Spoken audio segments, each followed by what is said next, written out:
This is Radio Nepal. I'm Manjil Ghimire with the news. The headlines first. Tribhuvan University holds 49th convocation with participation of more than 12,000 graduates.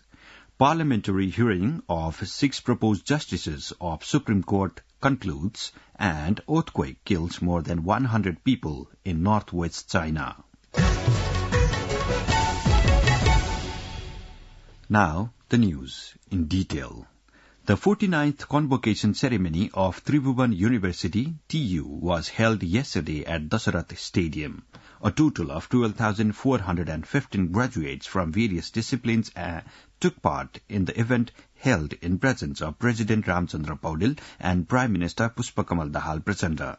Though a total of 74,749 graduates under various levels and faculties were in the TU's grace list for the participations in the convocation.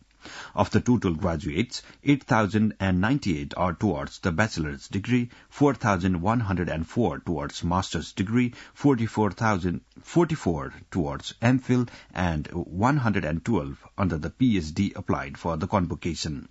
Addressing the convocation ceremony, President Ramchandra Paudel urged TU graduates to center their knowledge and skills for nation building. President Paudel said result in education should be achieved as per the investment made in the sector, as the society without education could not be imagined. He laid emphasis that students should focus their attention to achieve the result as per the investment made by the government. Furthermore, President Paudel highlighted the need for the Tribhuvan University to adopt a timely policy to make its education contextual, market-oriented and competitive in the global market. Similarly, addressing the convocation, Prime Minister Pushpakamal Dahal Prachanda urged TU to cultivate willpower and determination to navigate challenges posed by globalization in the 21st century. Prime Minister Prachanda, who is also the Chancellor of the Tribhuvan University, said the pressure put by the globalized world market has gone out of control, and time demands us to find out obstructions in producing globally competent human resources. Furthermore, Prime Minister Prachanda also advocated for non-politicized and independent academic institutions. The parliamentary hearing of 6 proposed justices for the Supreme Court concluded yesterday. The parliamentary hearing that began last Friday completed yesterday after the Parliamentary Hearing Committee meeting conducted the hearing of the remaining judges Sunil Kumar Pokhrel and Balkrishna Dhakkal. The Judicial Council had proposed Saranga Subedi, Abdul Aziz Musalman, Mahesh Sharma Paudel, Tek Prasad Dhungana, Sunil Pokhrel, and Balkrishna Dhakkal as justices of the Supreme Court. The Socialist Front Nepal has urged the government and concerned sides to fully implement the 3-point agreement reached between the government of Nepal and the Nepal Communist Party. Issuing a statement yesterday, Chairman of the Front, Madhav Kumar Nepal, called one and all not to allow situation giving rise to any conflict in the country's present political context. The Front has said serious attention is drawn towards the arrest warrant issued some days back by the District Court Kathmandu against leaders of the Nepal Communist Party, including the party General Secretary Netra Bikram Chand and spokesperson Khadga Bahadur Vishwakarma. Prime Minister Pushpakamal Dahal Prachanda made a virtual inspection of Narayanghat Butual Road section and Muglin Pokhara Road section from the action room of his office in Singh Durbar yesterday. The 2 road projects are under construction, but the progress in the construction of both the projects is slow. During the virtual inspection, Prime Minister Prachanda took stock of the recent progress made in the road construction there and said that progress is not as satisfactory as expected. Prime Minister Prachanda also directed the officials and agencies to complete the projects in time and warned of action in the delay of the projects under different pretexts. Minister for Culture, Tourism and Civil Aviation Sudan Kirati has directed the concerned bodies to forward policy-level works to operate Gautam Buddha International Airport at its full capacity.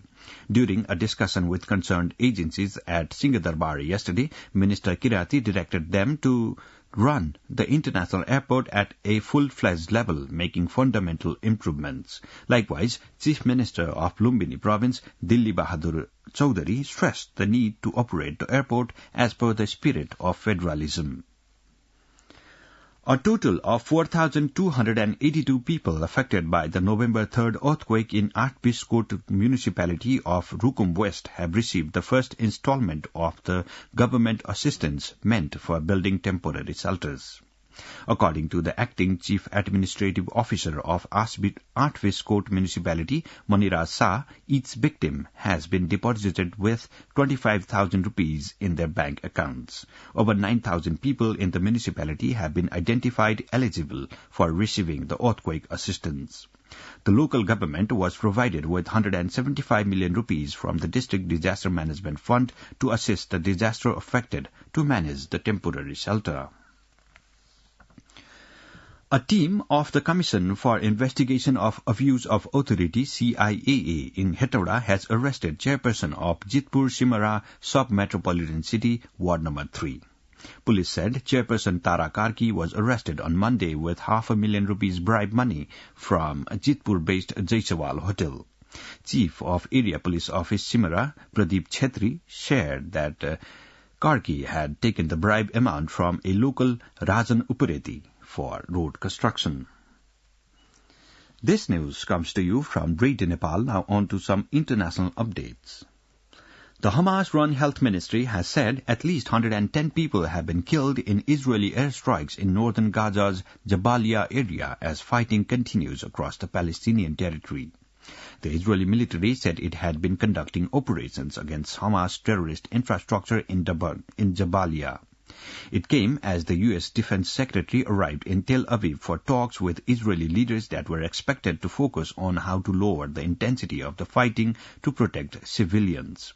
The UN Security Council was also expected to vote later on a resolution calling for an urgent and sustainable cessation of hostilities, amid reports of discussions on a potential new deal to secure the release of more Israeli hostages held by Hamas.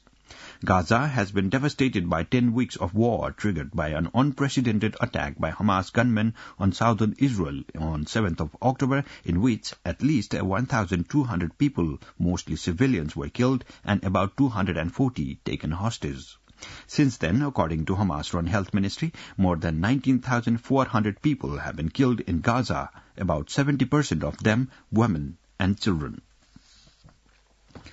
State media has reported at least 111 people died and another 220 were injured following an earthquake in northwest China on Monday. The quake struck in Gansu province around midnight local time, damaging buildings both there and in the neighboring province of Qinghai. The U.S. Geological Survey says the quake had a magnitude of 5.9 and a depth of 10 kilometers. The central government has dispatched teams of rescue workers to assist local emergency personnel. Power and water supplies have also been disrupted in the parts of the region. China sits in a region where a number of tectonic plates, notably Eurasian, Indian and Pacific plates, meet and is particularly prone to earthquakes. Now the general weather forecast for the country.